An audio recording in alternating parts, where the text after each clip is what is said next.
Pemirsa, kepolisian terus mendalami penyidikan terhadap kasus penembakan dua petani warga Indrapuri, Aceh Besar.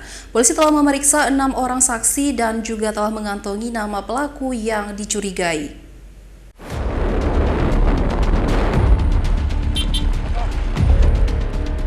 Polisi secara intens telah mendalami kasus penembakan warga Aceh Besar yang dilakukan oleh oknum tak dikenal atau OTK. 6 orang saksi telah diperiksa dan kemungkinan akan bertambah saksi baru lainnya. Sementara barang bukti yang ditemukan di lokasi berupa 4 butir peluru senjata laras panjang dan 1 buah tas kecil di lokasi. Polisi saat ini masih menunggu hasil laboratorium forensik Sumatera Utara terkait pemeriksaan 4 selongsong peluru kaliber 5,56 yang bisa dipakai senjata apapun termasuk senjata SS1 untuk menentukan jenis senjata yang digunakan pelaku untuk menembak korban.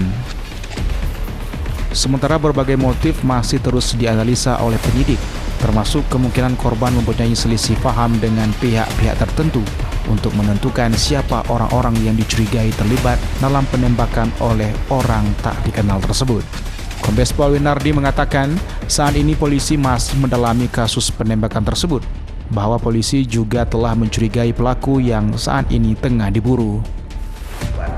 Jadi dengan alat bukti yang juga kita lagi pelajari dan kemungkinan lain penyidik kita dari Kasat Reskrim Polres Aceh Besar dan Direktorat Krimum Polda Aceh sampai saat ini masih melakukan pendalaman terhadap motif dan kepada pihak-pihak yang mungkin kita dicurigai untuk terjadinya motif tersebut.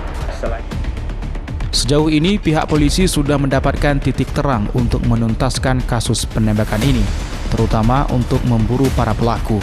Namun polisi belum bisa berspekulasi banyak sebelum penyidik berkeyakinan mempunyai alat bukti yang cukup untuk menentukan siapa tersangka penembakan dua petani dari Indrapuri, Aceh Besar ini.